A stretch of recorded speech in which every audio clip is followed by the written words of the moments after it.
Okay. Collecting tips, and I was doing pretty well for myself. My mom ran a little wafer shop, so we used to cut potatoes, slice them, wash them, fry them, and we had a little shop, and this stage would be 3 times the size of that shop. And I used to stand on the counter with those Libra scales. Sometimes I used to fry the chips myself on a big bhatti, you know, with a big fish net, and toss them in the air so the customers could see it was exposed to the public in Grant Road. And then I used to come on this side with a nice sweaty Parsi sadra, so all the Parsi girls could come and have a look at whatever there was to be seen. And I used to, and that's where I met my wife, wearing a Parsi vest, frying wafers and weighing it on a weighing scale and doing the Tom Cruise cocktail thing. You know, I used to toss the wafers in the air, shove them in, slap it onto to the vegetable vendor, and just throw that little, take out that one chip or add that one chip, and it'd be exactly the mark. And I would be so very proud of myself that I was a human scale, and that was my Tom Cruise mojo thing. You know, I felt very proud of myself, and then a little wink that went with it. So. It took me 12 years of my life over there to find my real calling, which was in the world of the performing arts, whether I was a photographer, and then I became a theater actor, and then I became a cinema actor, and here I am with all these beautiful people. It's been quite a journey. I did not own a suit for many, many years till I was 44 years old. I was, on the 27th of December, 10 years ago, Munna Bhai MBBS released. 6 days after that, there was a nomination for Best Supporting Actor, and then I was on stage the night before, and a friend of mine, Arshad Warsi, says, "So what are you wearing tomorrow?" So I said, "Oh, I forgot all about that," and I didn't own a suit. So we called up his friend, his outfitter, and he says, "Will you fix a suit?" Naresh Bhai, I'm sure you know Naresh Bhai. And he says, "Can we get a suit in 24 hours?"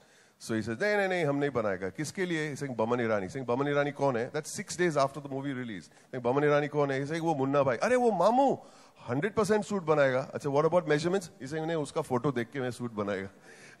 So he had a look at the television, froze it, saw my dimensions and my so-called shape, sent the suit right to the awards function, and I wore the suit backstage.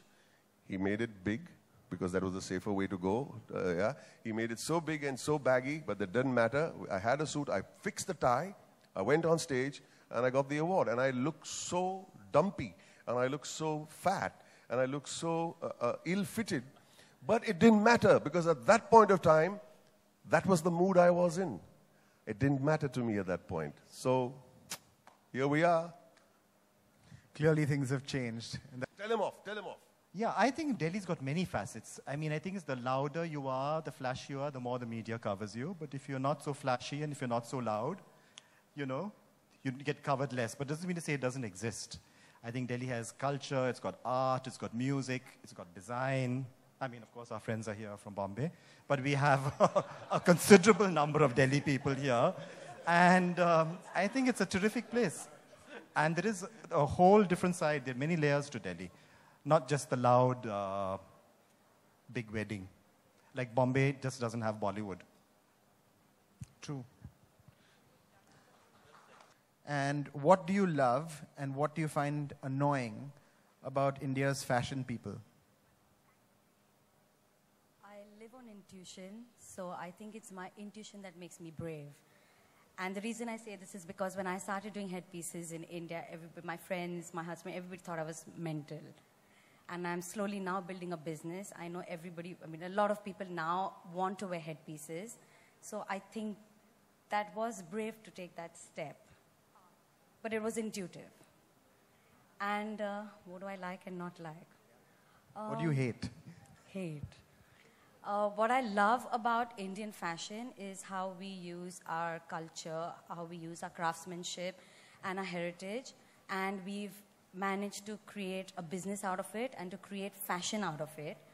But what I don't like about Indian fashion is the term Indian fashion, because I think Indian fashion and fashion in general has become a very global, it's a global phenomena. So when you say Indian fashion, and every time you travel, kind of evokes a sense of just embroidery or saris or ethnic clothing. And there's a lot more that's happening in India besides ethnic clothing.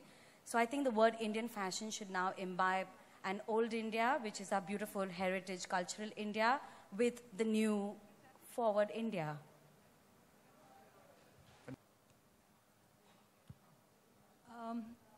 I'm just going to tell you about what Shri and I were speaking backstage, that today it's about style and substance. And I think this transcends not only to the urban people or the cities, but also to emerging India. Tier 2, Tier 3 cities are more in sync with what's going on the fashion scenario, be it through the Google, be it through television. And everybody wants to look fashionable, everybody wants to have a style statement, everybody knows who their favorite designers are. In fact, that's about fashion for the scene through the industry. From emerging India, you see a lot more students who are focused on the arts and crafts of India and create a global trend on it, which I think is absolutely fantastic. And this transition over the few years that I've seen is phenomenal. Therefore, I think we are on a stage where a little later we wouldn't be able to say, you know, maybe 4 years down the line, we won't be able to say that there is an emerging India that's fashionable or there is the city fashions, because everybody is coming to the same platform with their, the kind of awareness that they have. Is there a common aesthetic you would see that's emerging, or is it still heterogeneous? Each region, each city is slightly different. I think there is a common aesthetics that follows through India/global trends that they follow. Also the fact that, you know, we are Indians by heart, and we still want to wear our ghagra cholis and saris and churidar kurtas for our festive occasions or for weddings. But having said so, I think creating a trend which is our own distinctive style through our fabrics, through our colors, through our embroideries, creating a global trend which even people from foreign countries want to, you know, take as their own, or designers take inspirations from India. I think that's what we do. Also, certainly, you know, I have a niece who's 20.